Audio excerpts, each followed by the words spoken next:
Hello विद्यार्थियों, मैं doctor Sumer Singh Bairwa, सहायक आचार्य संस्कृत, राजकीय महाविद्यालय राजगढ़ अलवर।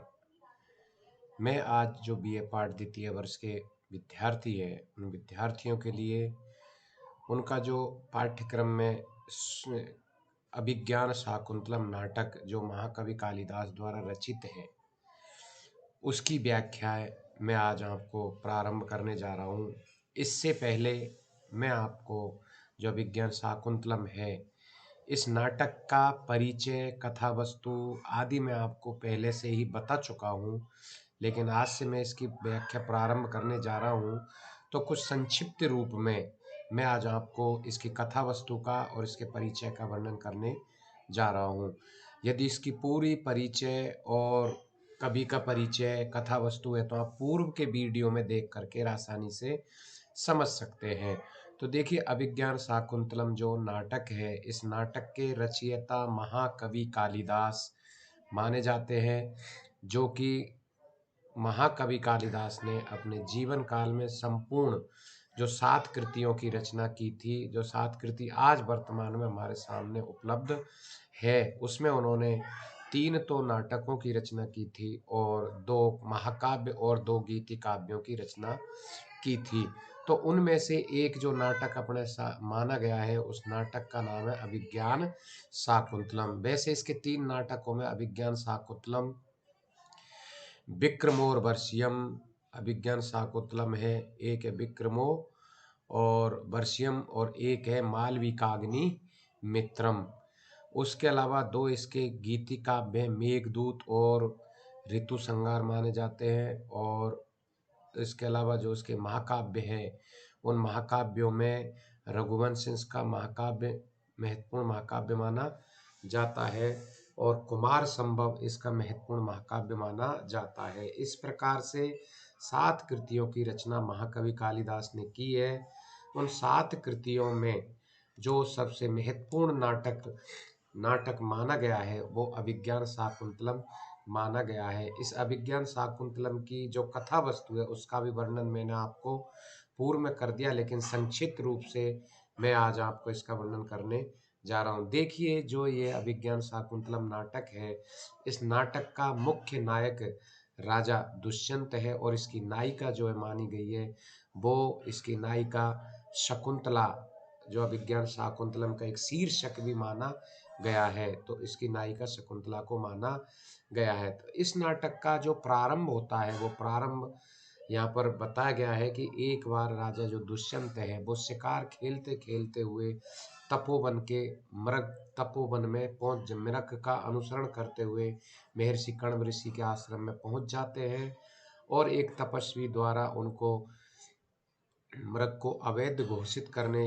और बाण संधान करने से अर्थात मारने से वहां उनको वो रोक देते हैं।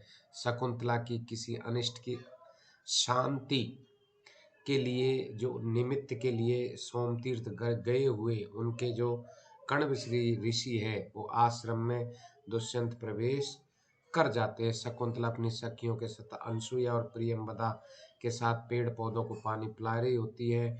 दुष्यंत उसकी ओर आकर्षित होते हैं, किंतु मर्यादा का विचार कर उनके विकारों को रोक लेते हैं और अचानक भ्रमर बाधा होने पर दुष्यंत शकुंतला के सामने प्रकट हो जाते हैं, शकुंतला की रक्षा करते हैं और सखियों से उनको शकुंतला के जीवन वृत्त का परिचय प्राप्त होता है। तभी क्षत्रिय उसे क्षत्रिय कन्या जानकर अपने प्रेम के अनुरूप समझने लग जाते हैं। उसी समय शकुंतला के हृदय में भी राजा दुष्यंत के लिए एक तरह से प्रेम के अंकुर जम जाते हैं।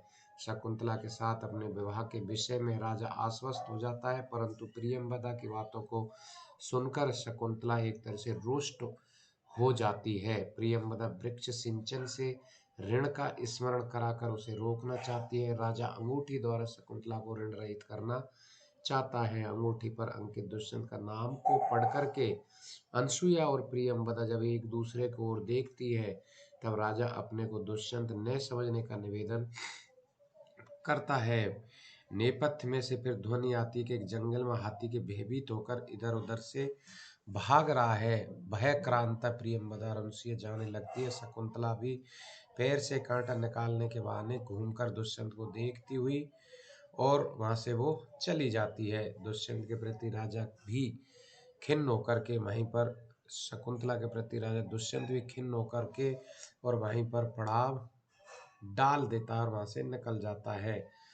व्यथित राजा की मनोदशा और अपने अंतरंग मित्र विदूषक के साथ को वार्तालाप में प्रणय अभिव्यक्ति का चित्रण भी यहाँ बहुत महत्वपूर्ण तरीके से किया गया है। तपस्वी द्वारा यज्ञ यज्ञार्थ, दानवों में दमनार्थ राजा से आश्रम में कतिपय दिवस रुकने की प्रार्थना करा करके कवि ने प्रणय पल्लव से निमित्त उपयुक्त वातावरण की सृष्टि का भी यहाँ पर महत्वपूर्ण वर्णन किया है। साथ ही माताओं द्वारा प्रत्यावर्तन का संदेश भिजवाकर राजा की अस्थिरता का भी व्याकुलता का अंकन किया गया है। राजा अपने स्थान पर मांडव्य को माताओं के समीप भेज देता है और मांडव्य गमन करते समय कालिदास ने राजा द्वारा शकुंतला संबंधी प्रणय को मिथ्या और उपहास मात्र कहलवाकर भावी घटना को औचित्य की रक्षा की है।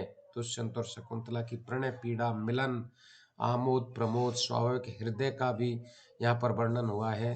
काम पीड़ित शकुंतला पुष्प शैया पर पड़ी हुई है और सखियां उसकी सेवा में तल्लीन है। शकुंतला की काम वेदना और प्रणय के कारण होने वाली आकुलता को देख करके ब्रह विदिग्ध राजा संतोष का अनुभव करता है। शकुंतला सखियों के आग्रह से जब नलिनी पत्र पर नाखूनों से प्रेम पत्र लिख चुकती है तो वह अवसर पाकर दुष्यंत उपस्थित होकर शकुंतला के प्रति अपने उत्कृष्ट मनोविकार को प्रकट कर देता है। प्रणयी युगल राजा और शकुंतला को एकांत में छोड़कर दोनों सखियां वहां से प्रस्थान कर जाती है। राजा और शकुंतला एकांत कुंज में आमोद प्रमोद एवं अपने प्रेम प्रदर्शन का अवसर प्राप्त करते हैं। कवि ने इस मिलन में नारी की शालीनता लज्जाशीलता गरिमा तथा भारतीय संस्कृति की रक्षा करते हुए प्रेम की सरस धारा प्रवाहित की है। रात्रि होने लगती है तभी शकुंतला की अस्वस्थता का समाचार पाकर शांति जल लिए हुए गौतमी आती है तथा राजा वृक्ष की ओट में छिप जाता है। गौतमी के साथ शकुंतला आश्रम की ओर प्रस्थान करती है। इसी बीच आकाशवाणी सुनाई पड़ती है कि राक्षसों के भयोत्पादक छायाएं आश्रम को बार बार चक्कर लगा रही है। ऐसा सुनकर राजा राक्षसों के यज्ञों की रक्षा करने के लिए लता मंडप का त्याग कर देता है। कालिदास का कला का चमत्कृष यह देखने को मिलता है। इसमें उनकी कल्पना का कौशल प्रतिभा का प्रदर्शन भावना की अभिव्यक्ति हृदय की स्निग्धता लौकिक ज्ञान की गुरुता एवं नैतिकता की निराली छटा एक साथ दर्शन देखने को यहाँ पर मिलती है। विस्कम्बक में शकुंतला के प्रेम में तन्मयता और उसके कारण अतिथ्य से संचित कुपित दुर्भाषा प्रेमी द्वारा विस्मृत किए जाने का शाप और सखियों का अनुनय विनय करने पर अभिज्ञान दर्शन से प्रेमी की स्मृति का पुनर्जागरण आदि घटनाओं का वर्णन करके कालिदास ने अपने अपूर्ण नाट्य कौशल का यहाँ पर प्रदर्शन किया है।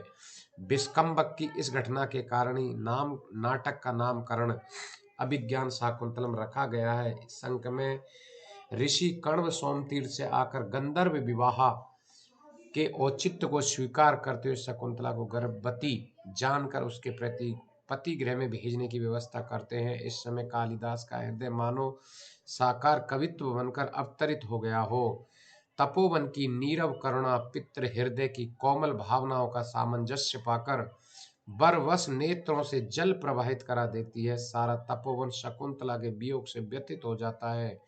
मृग शावक शकुंतला से आंचल से लिपट जाता है। हिरणियों की जुगाली करना मयूरों का नृत्य करना छोड़ देते हैं। चेतन जगत की बात तो दूर तपोवन की जड़ जगत के लिए भी शकुंतला का वियोग असह्य हो जाता है। महर्षि कण्व राजा के लिए संदेश भेजते कि इसे राजा अपनी पत्नियों में सम्मान पूर्वक स्थान दे। तदंतर वे शकुंतला को कर्तव्य शिक्षा देते हैं। शकुंतला सखियों से बतलाती है कि यदि राजा उसे न पहचाने तब स्मरण चिन्ह अंगूठी को वह उसे दिखा दे। तत्पश्चात शकुंतला गौतमी सारंगरभ और शारद दत्त के साथ चली जाती है। महर्षि कण्व शकुंतला को पति गृह भेजकर हार्दिक शांति का अनुभव करते हैं। शकुंतला कण्व के शिष्यों और गौतमी के साथ दुष्यंत की सभा में उपस्थित होती है। दुर्वासा के शाप के कारण दुष्यंत उसे न पहचान कर अपनी पत्नी स्वीकार नहीं करता है। शकुंतला परिणाम स्वरूप उसकी नामांकित मुद्रिका दिखाने का उपक्रम करती है, किंतु उसे अपनी अंगुली में न पाकर किम कर्तव्य विमूढ़ सी हो जाती है। शकुंतला विभिन्न घटनाओं के वर्णन से राजा की स्मृति को जागृत करने का प्रयत्न भी करती है, किंतु राजा को कुछ भी याद नहीं आता है। राजा उसके साथ ऋषि कुमारों से कुपित होने पर भी उसे स्वीकार नहीं करता है। यहाँ एक और गर्भवती पति द्वारा परित्यक्ता अनाथ शकुंतला की करुण दशा को देख करके पाषाण भी द्रवित हो उठता है। दूसरी ओर राजा की दृढ़ता और चरित्र की महानता को देखकर उसके प्रति श्रद्धा उमड़ पड़ती है। शारदत्त की भर्त्सना से शकुंतला अत्यधिक करुणा की मूर्ति प्रतीत होती है। अंत में पुरोहित के गृह गमन करते समय मार्ग से ही उसे स्त्री के रूप में एक दिव्य ज्योति उठा ले जाती है। इसी घटना से राजा को संदेह होता है कि कहीं वह भूल तो नहीं कर रहा है। शक्रावतार के निवासी और धीवर द्वारा मुद्रिका की प्राप्ति होने पर कवि ने उस समय राज्य अधिकारियों तथा धीवर के स्वाभाविक वार्तालाप का तत्कालीन लोक जीवन और कर्मचारियों के स्वभाव का भी यहाँ वास्तविक अंकन किया है। प्रत्यभिज्ञान और स्वनामांकित अंगूठी के दर्शन से राजा की स्मृति सजीव हो जाती है। वह शकुंतला को तिरस्कार जनित मानसिक ताप से दग्ध हो उठता है।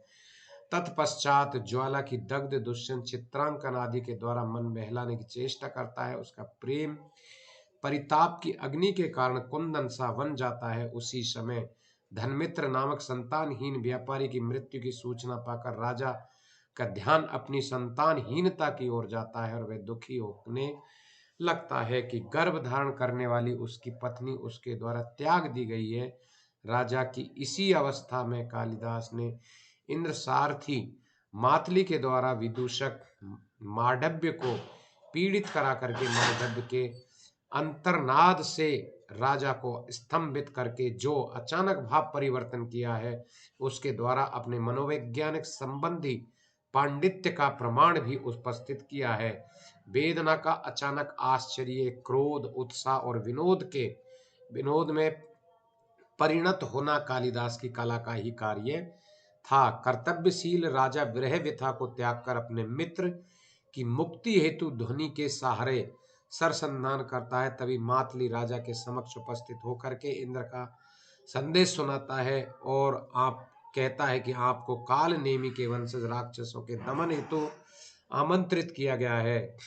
राजा उसके साथ रथ पर आरूढ़ होकर सुरख के लिए प्रस्थान कर जाता है। राजा दुष्यंत इंद्र के कार्य की समाप्ति के अनंतर भूतल की ओर मार्गगन से आते हुए मारीच ऋषि के आश्रम में प्रविष्ट होता है, जहां पर सर्वदमन नामक एक जो बालक है वह सिंह के बच्चों को खेलते हुए देखकर आश्चर्यचकित हो जाता है। उसके हृदय में वात्सल्य सा उमड़ पड़ता है।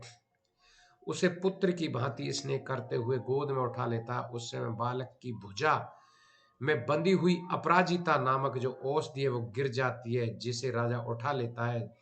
जिसे समीपवर्ती तपस्वियों को उसको दुष्यंत होने का विश्वास हो जाता है। तभी वे मुक्त कुंतला और ब्रहव्यथिता तपस्या और प्रेम की मूर्ति शकुंतला उपस्थित होती है। दोनों का करुण मिलन हो जाता है। शिशु द्वारा राजा का परिचय पूछने पर शकुंतला उत्तर देती है, वत्स ते भाग्य दयानी पृच्छ है। इसके आत्मिक वेदना, पति की निष्ठुरता और विधि की विडंबना, अपत्य स्नेह इत्यादि के अनेक भावनाओं की व्यंजना एक साथ प्रकट होती है। शकुंतला एवं पुत्र सहित राजा का भगवान मारीची के आशीर्वाद ग्रहण करने पर उनके पास जाते हैं। मारीची दोनों को सुखद संयोग के समाचार के बाद कण्व तक पहुंचाते हुए पुत्र सहित दंपत्ति को आशीर्वाद देकर विदा कर देते हैं और इस नाटक का एक तरह से अंत हो जाता है। इस नाटक के कथानक की घटनाओं में पूर्वापर संबंध एक स्वाभाविक गति है और उसका विकास अत्यंत कुशलता के साथ